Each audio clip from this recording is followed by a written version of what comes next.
Welcome fathers who are looking to inspire their kids and become fearless. This is the Become a Fearless Father show and I'm your host, Klaas van Oosterhout. I'm a father of 2 boys, husband and entrepreneur. This show is created to teach you how to take control and enjoy the most difficult job you've ever faced, fatherhood. I'm going to keep it real and share real life experience. A heads up, there is no magic pill. You will have to put in the hours, sweat and tears to achieve victory. Are you ready to improve your health, wealth, relationships, knowledge and become the hero your family needs you to be? I know you are. So get your pen and paper ready and let's become fearless fathers together. Great, Aartjan, thank you so much for taking the time to come on my live show. I've been looking forward to this, and during the questions you will find out why. This is exciting, Klaas. Thanks for the invitation. Great. We've known each other for a little bit. I've actually followed one of your courses and really enjoyed it. And I'll tell right away so people know why for me this is special. Just like me, you also have a wife that comes from a different culture, different country, different language. And I haven't had that opportunity yet. So it's really cool. So I'm going to pick your brain a little bit about that as well. But, are you actually speaking from Spain now? Yes. Nice. Right now, so people know we're both Dutch. However, Aartjan is sitting in the Netherlands and I'm sitting in Spain. I moved here 10 years ago or something like that. Yeah. I haven't managed to move to Italy yet. We've thought about it, but we're still here. I see. Great. So, Aartjan, let's start off first. Tell us a little bit more about yourself, your story, and how you get to where you are now. Right. So we know each other because I'm into what I call online seduction, which is seducing your clients online. It's nothing corny. I'm not in the dating business. I'm in online seduction, which is a business-to-business skill for entrepreneurs. And basically, I'm a copywriter by trade. And I used to be a copywriter for large e-commerce corporations. Like it's all in Dutch, by the way. So I work in Dutch, and I used to be a copywriter for the big guys like Booking.com, some Dutch banks and insurance companies, mortgage companies, and national lottery, e-commerce guys. I used to be their copywriter, and I was just a freelancer. And I started to get interested into seduction, psychology of persuasion. And I started reading all the books about this, which was useful because we were testing in the web teams at all these big corporations. We were testing to optimize the website. So we were getting clients in laboratories and testing our new designs and new copywriting for the website and to see if we could improve it further. And I was doing that for like 5 or 10 years or something. I don't remember. Which is a lot of years in internet history. Like the internet hasn't been around for that long, and I've been testing as a part of these web teams for a long time. At a certain point, I started to get less motivated because I was basically just making money for other guys. You know, I was doing a lot of cool stuff. We were keeping all this knowledge to ourselves. Like, for example, at Booking.com, we were testing our heads off. There's so many tests running on Booking.com, the hotel reservations website. And we were learning so much about what makes people click and what persuades them and what makes them, how we could get into their heads. This was solid gold for me as a copywriter. The only thing was we could never tell anyone because it was just for us. And this was like this at most of these corporations. And at a certain point, I started getting tired of this. And because I'm from an entrepreneurial background, but I'm from a retail family. Like my parents had a store in Verleiden that was selling like paint and carpet and wallpaper and curtains and all that kind of stuff. And I used to think it was very boring. But I grew up there. So as a little kid, I had to work for my pocket money. I had to, get all the cans of paint refilled, restocked in the store, and all that kind of boring, and vacuum cleaning the store and stuff like that. And my whole family was like that. So I had an uncle who had a grocery store. My grandfather was a milkman. My other grandfather had a drogisterij. How do you call that? Like a Walgreens. Yeah, like a pharmacy, kind of. Yeah, kind of. Little less. Like a Boots or a Walgreens Mm. in Holland. I had a great grandfather who had a bicycle repair shop. It was all like that. It was all entrepreneurs. It was all retail, and they were all working their asses off, like a lot of hours. My father used to work like I think 53 hours a week, being there in the store. And when he got home, he needed to do administration and bookkeeping and ordering stuff, and they were always working. So I have no grudge towards my parents. I was talking with my mother the other day. She still feels guilty about this, like not spending too much time with us and having to work so hard. But this is normal for us.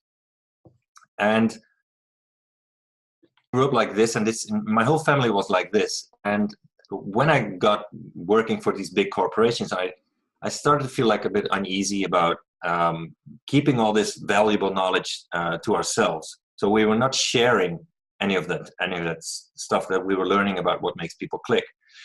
And I knew that many entrepreneurs are having a difficult time to sell on their website. Like I know a lot of entrepreneurs that are unhappy with their website. It's not converting visitors into clients. So when they speak to a potential customer, they will convert them. But like when they visit them in their store or their showroom, whatever, but not on the website. This is a common problem for entrepreneurs. And I knew so many things that I could help them with, but I was not sharing it with them. So at a certain point, I was working at Booking.com, and I decided, okay, I'm going to quit doing this. I'm writing a book on how to persuade on your website. I'm going to share this with a lot of people. And this needs to be, I want to go public with a lot of this stuff. Most of the stuff that I'd learned was just too valuable to keep to myself. So that was my first book, and this led to eventually a scalable business. I stopped being a freelancer, but I wanted to create a scalable business.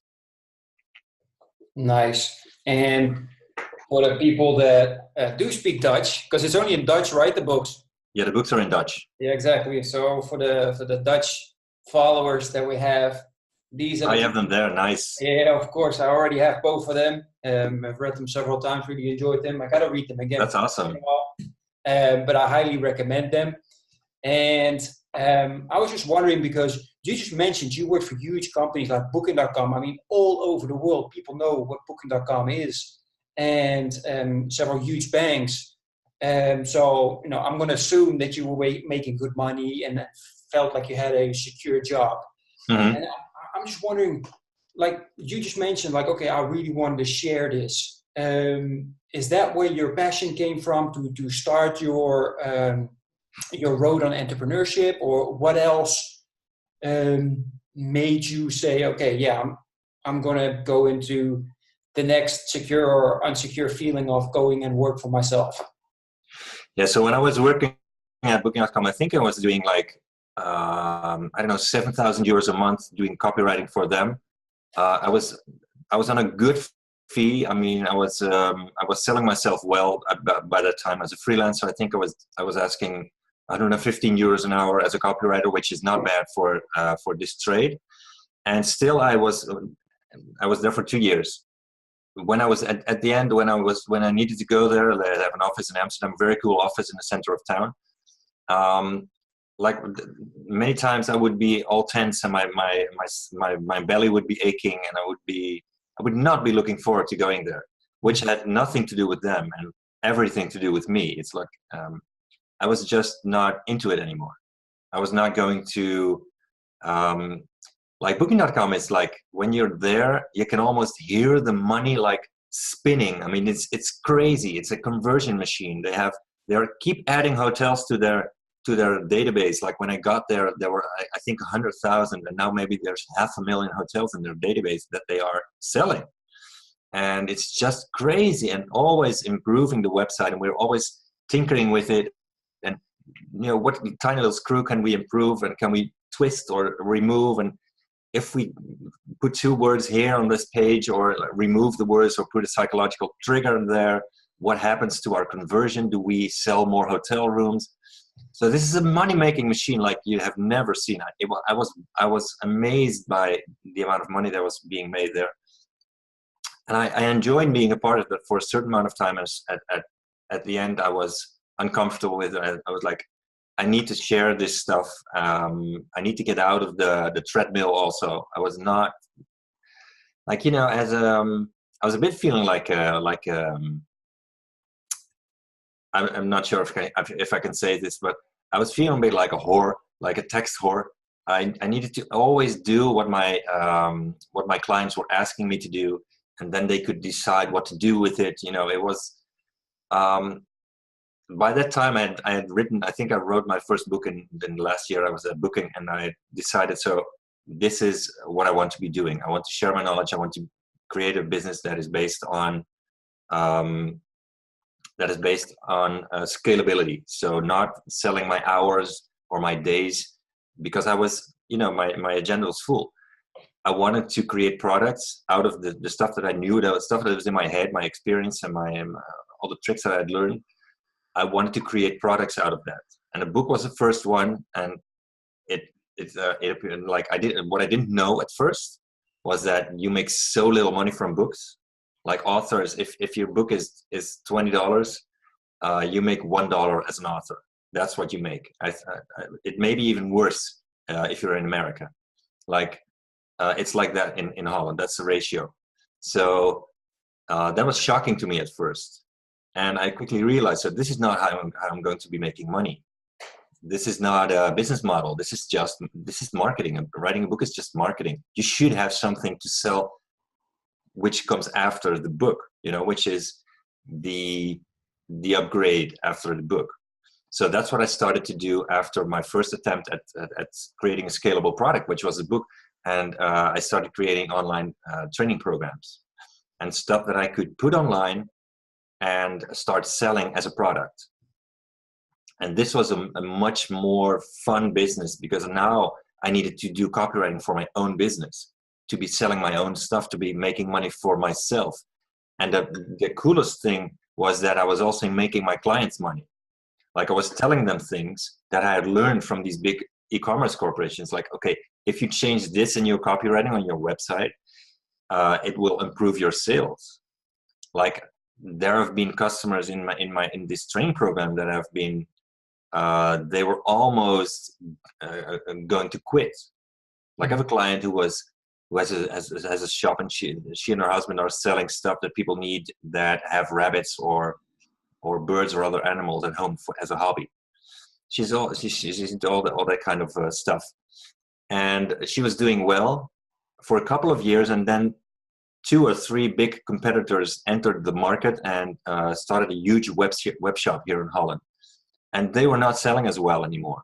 In fact, they were almost at the point that they were saying, okay, we cannot live off of this anymore. She's taking up a full-time job with I think they had 3 little kids coming at home. She needed to take care of the kids and also work for their web shop in the evenings. And so they then followed this training program, because I'm just teaching them like basic copywriting skills, stuff that makes your website more easy to use and also more convincing and more personal. Like the likability goes up. And this saved their business. So like they went I think their business went up like 40% or something, their sales, and they're still in it today. Yes. And there's a number of stories like that. And this is the coolest thing for me to see see the changes that my stuff makes for other entrepreneurs like myself. Exactly. Yeah, that's very powerful to be able to impact other people's lives that way. What I also liked is that I follow a lot of Russell Brunson lately. And for me, you are like the Dutch Russell Brunson, the way you trying to make impact on people's lives. Also knowing that those people that you impact to get their message out, they also impact more other people's lives. And I think Exactly. that's very, very Awesome. powerful. Hey, sorry for the interruption. I know you're really enjoying the show. Just want to make sure if you're liking this information, please subscribe and press the like button. And also go visit becomeafearlessfather.com. You get the opportunity to share your biggest challenge at the moment as a father, and it gives me the opportunity to try and help you overcome this. Thanks and enjoy the rest of the show. So I was just wondering real quick in between, because you mentioned that your parents just worked and worked and worked so many hours. Of course, you didn't mention, but you have 2 children, I believe, one son and one daughter, correct? Right. Was that something that also played part in the fact that you said, okay, yeah, I want to do this entrepreneurship full on, because that way I can be a different father for my children than my father has been for me? Oh, absolutely. So I was not going to be an entrepreneur in the way that my parents were doing it. Like I said, I have no grudge towards my parents. They did what they needed to do. They were in a tradition that goes back like hundreds of years. And my father was in contact with a person that had done like a genealogy research, and like centuries ago, we were already entrepreneurs and retailers and stuff. So this was just what they needed to do. But I was not going to do that. Like I was the first person in our family to go to university. I was expanding my horizon. I was like, I'm not going to be an entrepreneur. So I know one thing: no entrepreneurship for me. I'm just going to take a job. So I took a job after university, and it was a job that I needed to take a bus to go to, like an hour. It was dark. It was autumn. I took it like 6 or 7 in the morning. It was dark. When I got back, it was dark again. I was on this job. I needed to be in a treadmill for 8 hours with colleagues I didn't necessarily like. Some of them, but some of them I didn't. I was just not fit for this. Like in 6 months' time, I was so depressed. I was like, "Oh, this is not what I want to be doing." So and also I wasn't seeing I didn't have any kids back then. I wasn't home nearly enough. So I continued freelancing for a number of years, and then I decided, I would like to be home more, and I would like to be able to spend more time with the kids. And it wasn't until for a while when I was a freelancer, I just took small jobs, not full-time ones, to enable to be with, especially when we had like babies and toddlers. Mm-hmm. I just needed to be home. I wanted to be home for like two, I think it was 2 days a week or something, which was a bit too much. Like, I don't know if this has happened to you, but when I had really small children, I became like a second mother. So I thought that was the thing I needed to be doing. Like I saw my wife, she had like this mother instinct. Everything was very clear for her what she needed to be doing. She knew it. Just instinct told her. She was like a mama bear, you know? I see a lot of mothers like that. Fathers, we need to figure out what to do, because society is very feminine now. A lot of stuff is expected from us that wasn't expected from us before. So what I thought I needed to be doing was to like be a second mother for our children. So I was home a lot. I was, singing songs and carrying them around, and nothing wrong with that. But I soon realized, like, okay, this is starting to bore me pretty much. This is not really the father I want to be. So this has taken me quite a number of years to figure out like how to be a father and not like a second mother, which was, that was the thing for me at first, because I think my theory is that, like, we all know that women get a lot of hormonal changes when they become mothers, but I think dads do too. I see a lot of dads behaving like this. I think we have like a drop in testosterone. For me, I think I had a drop in testosterone as soon as I learned that I was going to be a father. So the child was not even there yet. It didn't even start to show on the belly, but I was starting to feel like a father from that moment on. And this is, what was happening to me in the first period of time. And so a couple of years later, I just decided, so I'm going to be working. I want to be ambitious. I want to build a business. And this was when I started to experiment with blogging and social media and sharing my knowledge. And that has been the basis for what is my business now. And I'm still able to be, I work from home. I have an office outside of my home as well, but I'm still able to be home many times when my kids come back from school, and I'm able to be there for them. My wife works away from home most of the days, or at least 3 days a week, and I see my kids a lot. Like, they're teenagers now, so I'm not sure if they're happy that Dad is home so much. So like sometimes Julia is 15 and Luca is 13. And like sometimes they even say to me like, "Oh no, are you going to be home this afternoon when I get home?" So like they want me to be gone, you know. So this is a new challenge, but I'm still, you know, this is what they say sometimes, and the other times they just need me right now to solve some problem, or you know, with their homework or something practical or something with school or anything. So this is the situation now. Nice. That's awesome. Yeah. They still like it when I'm home, but mine are 2 and 5. So. Oh yeah. Oh, they're so sweet when they're little. Yeah, I'm gonna wait and see what happens when they get teenagers. Yeah, exactly.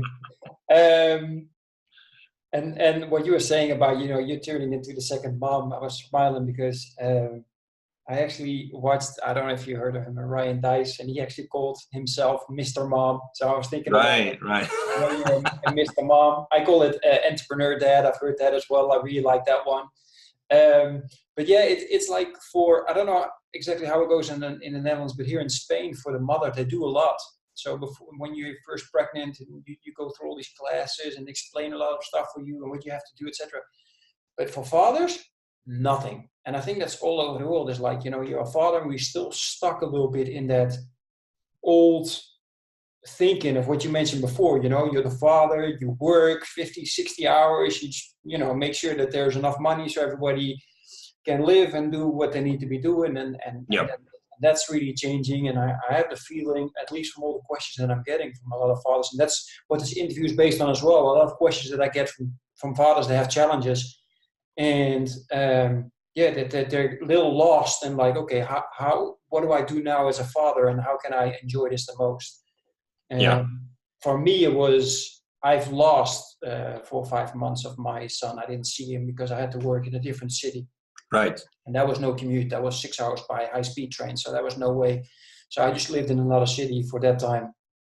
And sometimes it happens. And that just made my click. It's like, oh yeah, I'm never doing this again. Okay. I'm doing the entrepreneurship and I'm here. So now I get to walk them to school every day. I get to pick them up every day. That's so important. And I love it. Yeah. And that's what makes my mission. And that's what made me so passionate for doing that, making that impact for people. And that's what makes me so excited to do these live interviews, because, you know, you get to share with other people their experiences. And I love what you just said, like, okay, yeah, I decided I need to be more with my kids and be there, even though they're at an age now that they might not always appreciate it as much, but they will. They will when they're older. They definitely will. I've heard so many people say the same, that when they're older, it's so important. So what I want to talk to you a little bit about, because you work in only the Dutch-speaking market, and a lot of fathers that I speak with, when they're thinking about the thing of, okay, yeah, I understand, you know, I should be an entrepreneur, I should have enough time to, or be a boss of my own time and organize it so I can spend much time with my kids. However, there's so many other entrepreneurs out there, and I don't know what to do, and they're also, you know, thinking of scarcity instead of thinking of abundance. And as I mentioned, you wrote 2 best-selling books in Dutch, which is so impressive to me.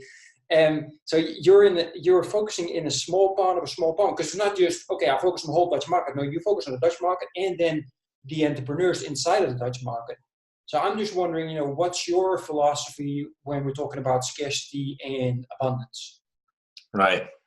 So it's funny because this year I'm in American Mastermind, American Direct Response Marketing Mastermind. So I have a lot of mastermind buddies in the States, and I'm traveling there for 5 times a year in this year, 2018. And they're fascinated by the fact that I've been able to write these bestsellers, because a lot of entrepreneurs, and especially people interested in marketing, want to be writing books and to use as a marketing tool. So they're interested in how I managed to turn these books into bestsellers. And I created a course on this as well, which is called Business Book Bestseller. And they're telling me, oh, just sell me the thing. I will translate it myself. They're just so interested in the stuff that it took to get them to the #1 position. And a lot of people like also my Italian family keeps asking me, so when is your book going to be translated into Italian? So there's on the one hand, there's opportunity there. Like in Italy, the internet market is way less developed than here. Like it's lagging behind a couple of years. And so there would be opportunity there. My Italian is good enough. Maybe I wouldn't be able to write the book, but I could have it translated, The same goes for English. But I think it's important as an entrepreneur to keep realizing why you are doing this. So I could try to scale this business into an international business, like European or worldwide, by turning to English. But this would come at a price. Like the price would be always having to communicate in English. So I have no problem talking to you like now with you in English, even though it's a little bit weird for me. Like we're both Dutch and we're talking in English, so I'm a bit weirded out by that. But okay, and this is something I would need to be doing all the time when I would internationalize my business. So I think as an entrepreneur, it's important to realize. So I'm building I look at my business like a house, and which I am building like brick by brick. And it just takes time, and you need to be visualizing what house you're building. Like, where is it? What is this going to lead to? And if the house you're building, you better be building a house that you would love to live in when it's finished, So if I would have to do all this stuff in English, compete with the best marketers in the world that are all doing this stuff in English, need to be paying for advertising on Facebook and AdWords the same pay-per-clicks as they are. These are all hurdles I would need to be taking, using a language which is not my own, and possibly traveling. Like I don't mind going to the States 5 times this year, but it is very tiring, like with a jet lag, and it's not something I want to be doing every year. So I'm always telling the Americans, no, I'm not going to translate it into Dutch. The Dutch-speaking market is 20 million people, which is really small to them, which is like the state of California, I think. But actually, this market I have not optimized this market yet. So like, I don't feel like I have reached the full potential of this market. Many entrepreneurs still don't know me. There's a lot to be gained here, and I can do it just from home. I do a commute, like I'm on my bike for 15 minutes to get to my office where I'm now. There's total silence here. I have a view of a forest and a river. It's beautiful. I can take my dog here. I can just lead a quiet life, living close, working close to home, working at home, being with my kids, walking the dog 2 times a day for half an hour. I'm very happy with the life that I'm living now. And so I think the house that I'm building for now is going to be a house that is in Holland and is based on this type of business and this type of thing that I'm doing right now. Nice. Yeah, that's amazing. I like the fact that you just mentioned also about the Americans and that they can wrap their head around the fact that, you're in such a small country. I mean, I don't even think they know where we are. And it's brilliant that you've just turned that around into making such a successful business, but that you also keep your head on and just look at, okay, this is what I want, without having to really blow up even more and just go in your own steps. It's so important for people to understand that as an entrepreneur, you have to know exactly, okay, what is it that I want? What is my vision? Instead of just going left and right because of what other people are telling you constantly. Because there's always going to be somebody telling you what to do, or maybe even giving good advice. They're trying to be nice to you. So I And appreciate also because there's so much opportunity now. Mm. So in the internet and all the tools that we have on the internet, like basically almost for free, has made it so easy to build a business and to do stuff that is in fun and innovative and new and nobody's doing yet. And so you can build a really cool business, but it's easy to get lost and to pursue every shiny new object. And I've done this as well. I'm no stranger to that. But I think it's important. I'm learning how to focus on the stuff that I really want, and to recognize when something is like not what will not lead me in a direction that I actually want to be going into. Exactly. So continue talking a little bit about your successful business, and you've dropped already some nuggets that people can pick up and use. But what's your secret, or what has been your system, or the steps that you've taken from when you started until where you are now, that people can maybe use to start out their businesses?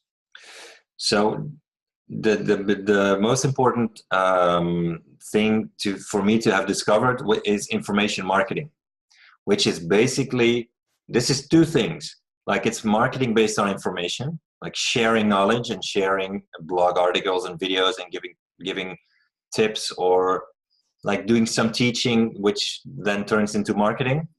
And also the thing that you're selling is information as well.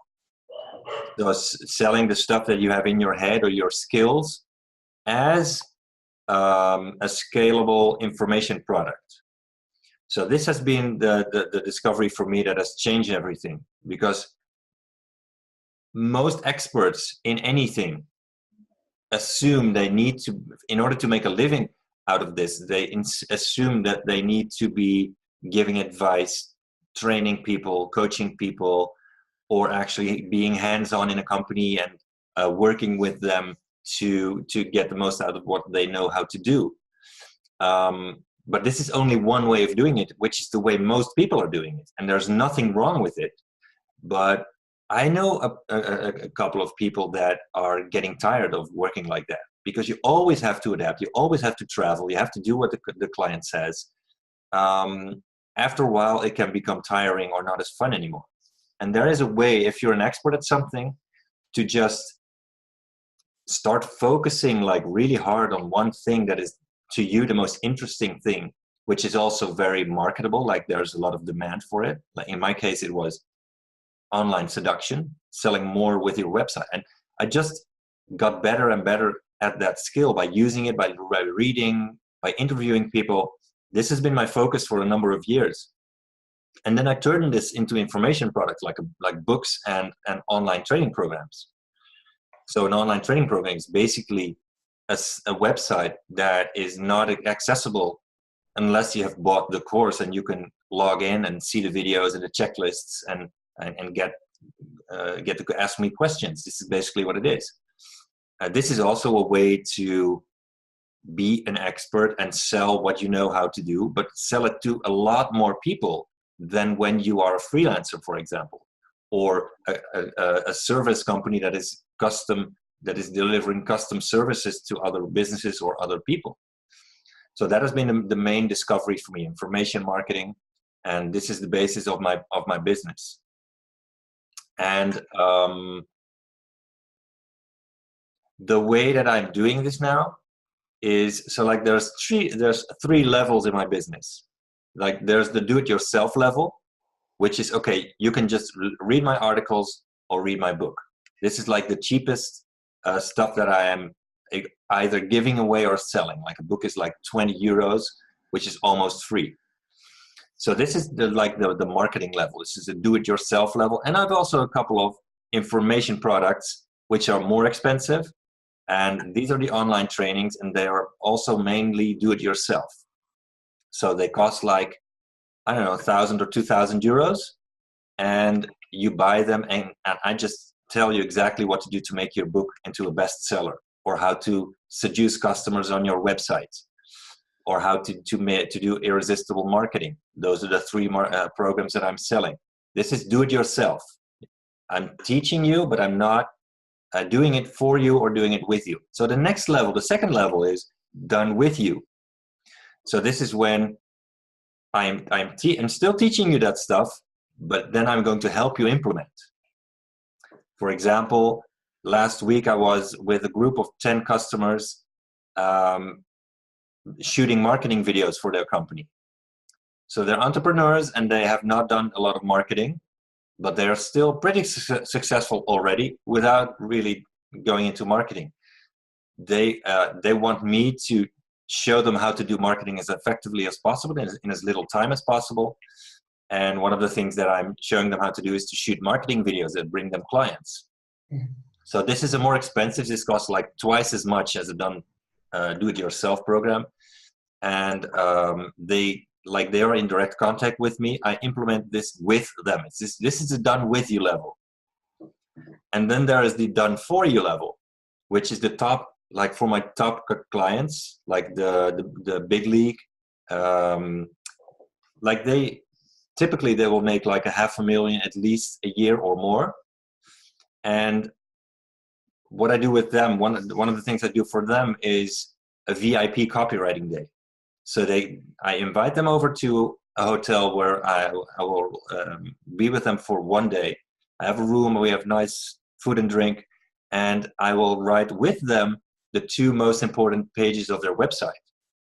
So the entire copywriting, everything, the stuff that has to go where, like a basic wireframe, which is a simple design of the page with all the copywriting they need to be putting there. So what other people I'm just teaching to do on the do-it-yourself level. On the done-for-you level, I'm doing it for them. I still need them present to give me all the input and to be able to ask them questions, but then I write their copywriting for them. This is my most expensive product.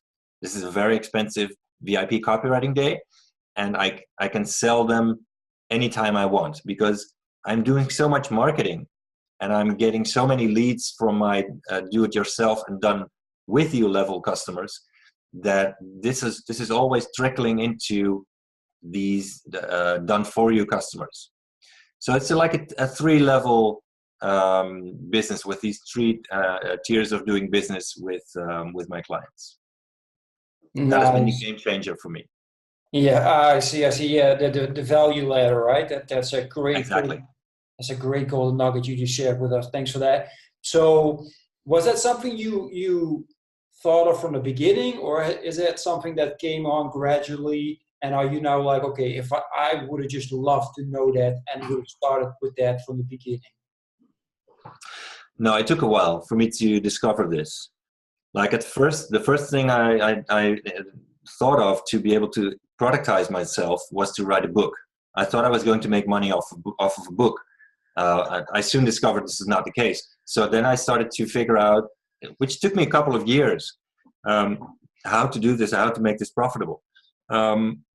One of the things I'm glad I did from the beginning was invest in myself. So you can spend years trying to figure this out on your own, going online, reading blog articles, all the free stuff, books and stuff. But to make like big steps and big jumps to the next level, I have found that when I invest in the top people to coach me, like in the first year, I stopped at booking.com because I wasn't prepared to do that anymore. I did a full year of coaching with one of the top coaches in Holland in this subject. Later, I did 2 years with another Dutch coach. Now I am doing the American Mastermind this year. So these are expensive programs. Like these are 20,000 euro type of programs that I'm investing in to be able to get as fast as possible to the next level. And this has been an important thing, like to invest money that wasn't really there yet at first.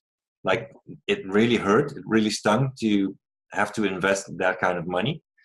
But I still did it, and I was hoping and assuming it would get me there faster, and it would be just saving me so much time to get there. This was what I was hoping, and this has very much been the case. Also because,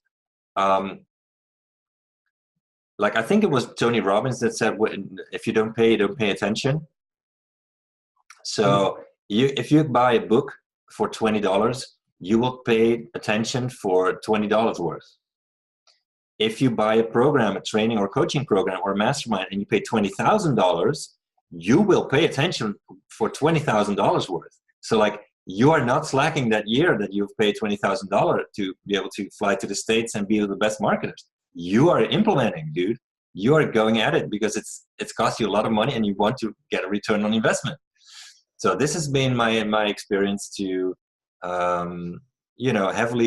invest pretty heavily in myself and to be able to, to become better and to figure it all out. Exactly. Yeah, I hope that people are picking up on that. I keep reminding people that it's so important to find yourself a really good mentor or find yourself a really good, what you mentioned, mastermind group that you meet up with and keep each other accountable.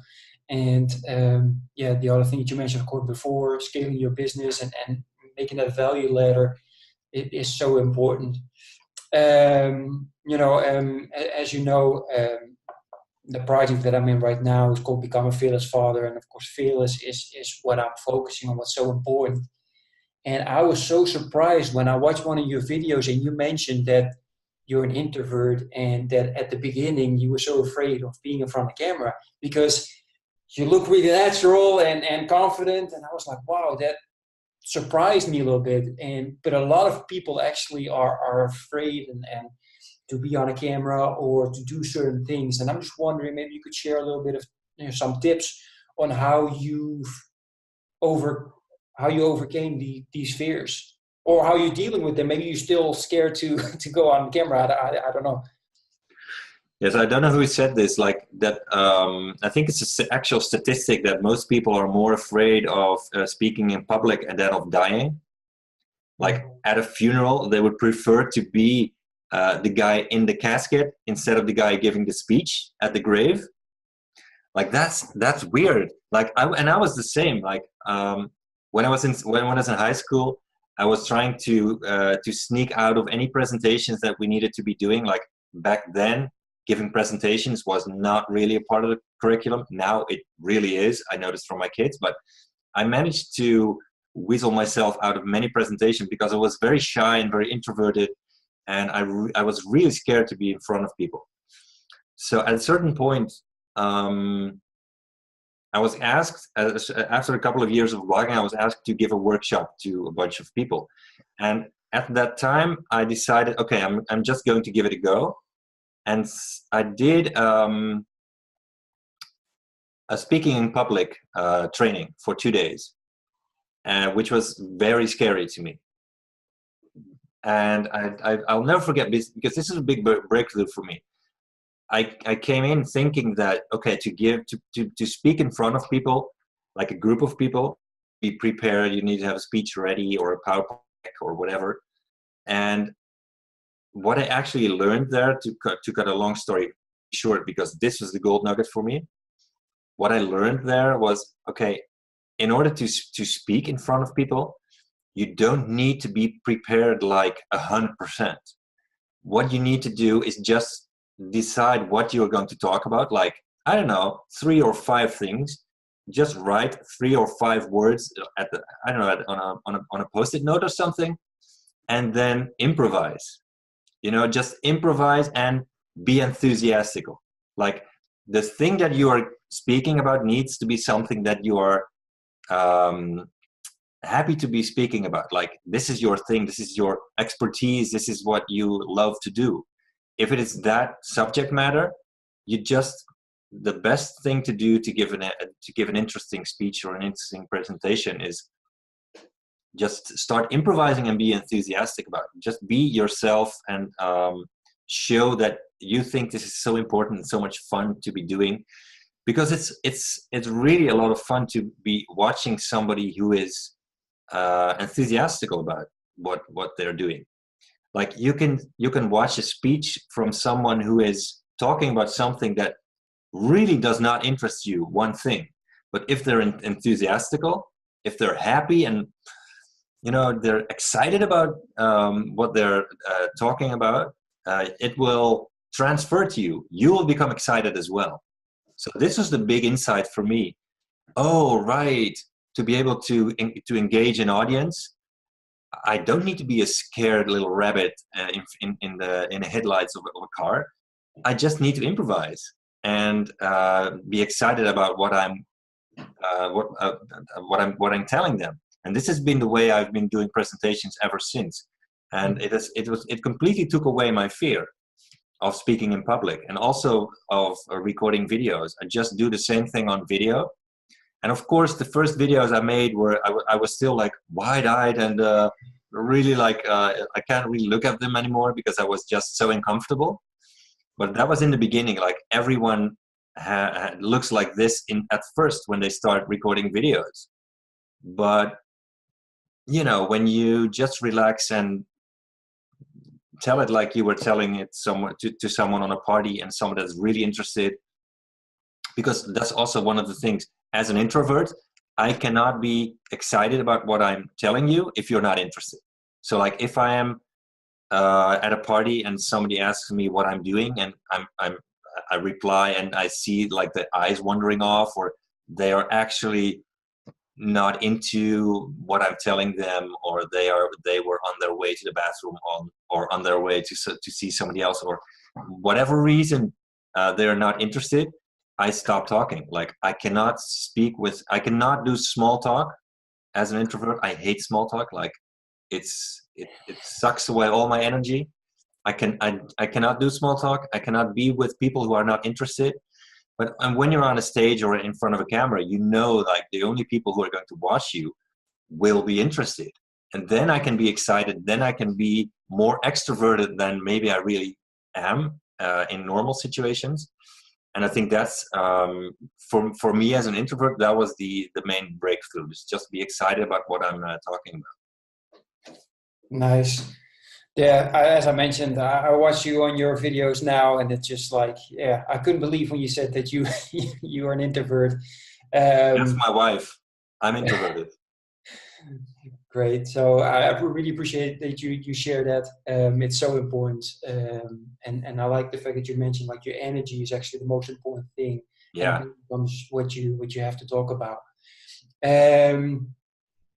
You're a very successful entrepreneur, successful author, and one of the big things that fathers came to me with is like, okay, yeah, I'm working on my business and I'm trying to make it successful, and I just can't be everywhere. I can't do everything. Things suffer, like quality time with my wife or time with my kids. And they just don't know how to organize or manage that time. And I'm just wondering, what's your strategy to make sure that you live a full life? So this is, I can relate to this very much because I like what I'm doing. If I'm not careful, I'm working more than I really want to be working, or I am, not giving as much attention to my wife and kids as I want, because I'm just having so much fun, like, I don't know, writing emails or to marketing emails or making videos and doing webinars or something. Always, trying to figure out new things to innovate my marketing. But in the end, the most important thing to me is to be able to live to be a family man. So like, obviously my kids are way more important to me than my business. And it's very easy to forget that when you are having fun doing what you do. So one of the things, and I'm making this mistake all the time, but I've figured out a couple of things to improve myself as a father, let's say. So for example, one of the things I do with my kids is I just invite them to a fun day with dad. So I'm saying, okay, when is a day that you can be completely free and you have no stress for homework or something like that, and we will do something fun. So like a while ago, sometimes I do this with one of my kids, sometimes I do it with both. A while ago, I said to them, okay, this day it was like it was vacation for them, so they had nothing to do. I said, put it in your calendar that Wednesday, you and me and your brother are going to be doing something fun. I'm not telling you what. And they really couldn't handle that. Like my oldest is she likes to be in control. She likes to know what she's up to, you know. But I wouldn't tell her. So I took the first thing we did was I took them to lunch somewhere near our home. And okay, what are we going to be doing after that? Okay, I told them we're going to a swimming pool. But I don't have my swimming gear with me. We're still going to a swimming pool. So I took them to a former swimming pool from the 1930s in Utrecht, which is now actually a pool and snooker center. And we had a couple of games of pool because they like to play pool. But that was just 1 hour. And they said, so now what? What are we going to do? Because they knew that we were only going to be back for dinner. Now what are we doing? Just get in the car and you'll see what we'll be doing. So I took them like an hour's drive or something. I took them to an indoor skydive center, which is like skydiving from a plane, but I would never skydive from a plane because I'm afraid of heights. Like I'm afraid to be in the plane, let alone jump out of one. I'm never jumping out of any fucking plane. So, but indoor is like is a lot of fun because it's a giant tube with a wind turbine in the bottom, and it will blow you up, and you will have a special suit on. It's very fun. It's a lot of fun to do. So we did that for the rest of the afternoon, and we had a fun time. So I tried to make time for these quality time moments with them, even though as adolescents they feel less inclined to be doing that kind of stuff with their dad. You know, sometimes they prefer to just be with their friends. And one of the other things is I'm taking both of my kids, like in the year that they are making the switch from elementary school to high school, I'm taking them for a weekend to London. So just one of them, just me and my daughter, and I'm taking my son next year. So this is also a thing that I think is fun, and they think is fun. And I heard another entrepreneur tell me the other day, which is he's in my mastermind. He has kids that are older, like I don't know, 18 and 20, and he said, okay, you can invite me to do something fun. You just find something you would like to do, and we'll do it together. So like one of them invited him for a rock concert, and his son invited him for something else. I thought that was a very cool idea as well. So I might swipe that from him. Yeah, that is actually a cool idea. I'm going to remember that too for when my kids are a little older, because I know what they'll say now. So anyway, we're almost getting to the end, and there's just one question that is selfish, but that's the one question I was extra eager to ask you and talk to you about.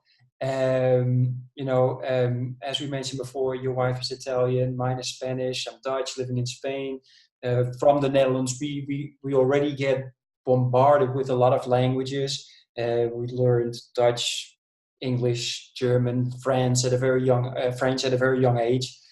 And in the beginning it was very tough because teachers were telling us like, hey, I don't know, maybe you should focus on something because their language skills are not developing well enough. And I was just really wondering, what's your experience in regards to, teaching language? Because I'm assuming that you also been teaching Italian to your kids. And what's your vision in regards to languages for your kids?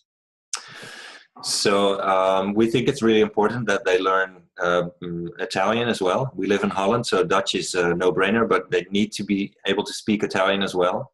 So my wife, Chiara, always speaks Italian to them. So no exceptions. And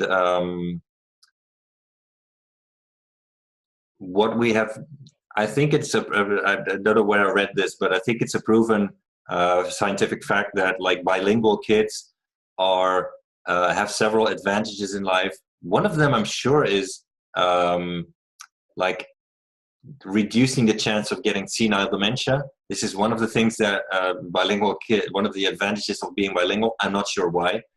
I think mental flexibility is one of them too. Mm-hmm. And what I just know from personal experience is that my kids find French less hard than their classmates, and they're also pretty good at English. So I think, look, like having another language under your belt is just an advantage if you want to learn the other languages as well. So I think it's really important, but it's tough, like to get to them to speak Italian to their mother is like a struggle sometimes. Mm. But that's your approach. No? She just always speaks Italian to them, or do you have certain days? How did you decide on, okay, this is the way that we're gonna step by step teach them to at least be able to understand and speak basic Italian? So yeah, that's just this, like from day one when they were born, they were just I speak Dutch to them and Chiara speaks Italian. So mm-hmm. That is we thought that would be the most logical thing to do. Also because I couldn't really I couldn't imagine speaking another language to my children besides which it would not be Dutch. I think we have noticed a weird thing, like when it's the woman that has changed countries for the man, the woman will always speak her language to the children. Mm-hmm. Whereas when it's the man that has changed countries for the woman, oftentimes he will be speaking the woman's language to the children as well. Like we knew a Dutch-Scottish couple in Holland, and he was speaking Dutch to his children. So his children were no better at English than their classmates, which I think was a pity for them. We know an Italian-Dutch couple as well in Holland, but he is Italian and she's Dutch, and he is speaking Dutch to the children. Like we've noticed, like when it's a man that has changed country, he will be so adapted that he will not even speak his own language. So this is unimaginable to me. I'm 100% sure that if we were living in Italy, I would still be speaking Dutch to the children, because I think it's important that they learn both languages, but also because I don't like to have to speak Italian to them, which we do have a rule at home, like at the dining table, we will all speak Italian, and in the car as well. So these are the things that we have been trying to do to get the bilingual thing going. Nice. Yeah, so you also make certain areas, the language area, so the dinner table is Italian, all together in the car is Italian. Yeah, I like that approach. I'm going to remember that. So we're working with days. So right. Monday, Wednesday is Spanish, Tuesday, Thursday is English, Friday is Dutch, and then the weekends we split. So one weekend is only Spanish and the other weekend is English. I'm not focused much on Dutch. So you made me think saying, okay, yeah, when the man moves to the country, which is in my case, they don't speak anymore. I'm like, okay, I speak some, but I don't it's just one day. So I'm going to have to think about that one. But the reason for that is also it's practical. I mean, I think my kids can do more with English and Spanish, entrepreneur-wise or business-wise, than they can do with Dutch. So that's just my thought. But I still want them, since I'm Dutch and proud, I still want them to also be able to understand and speak Dutch, which little by little they're getting, which is a lot of fun. Aartjan, we reached the end. I still have tons of questions, but who knows? Maybe we can do that sometime in the future. For now, just if there's people that want to get in touch with you, have some other questions for you, how can they reach out to you? So my website is in Dutch. It's schrijvenvoorinternet.nl.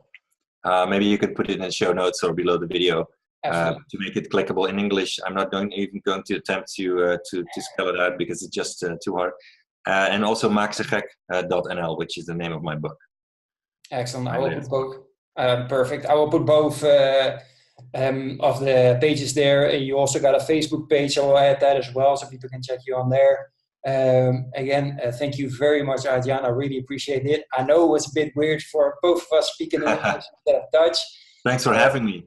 Yeah, it was absolutely my pleasure. So everybody that was watching this, I hope you enjoyed it just as much as I did. There were some great golden nuggets there that I'm definitely going to be implementing soon, and I hope you're going to be doing the same. So for now, everybody have a great day, and I hope to see you on the next live interview show. Thanks, Klaas. Are you still meeting up with your friends now that you're a father? Kids making you stress out, you got no time for yourself to work out, read, or relax. Can you still remember the time you were hanging out with your friends, feeling energetic, happy, and confident? Spending time together and talking about your life and your crazy dreams. You're feeling alone now, don't you? No one to share your challenges with, and you're just running around from one storm into the next. Well, it's time to change this now. Join me and the Brotherhood of Fearless Fathers to speak on a weekly basis with like-minded dads to crush your challenges, face your fears with determination, be held accountable, and regain control of your life. If you want to become the hero your family needs you to be, then go to becomeafearlessfather.com/brotherhood. I'm looking forward to seeing you on one of our next calls.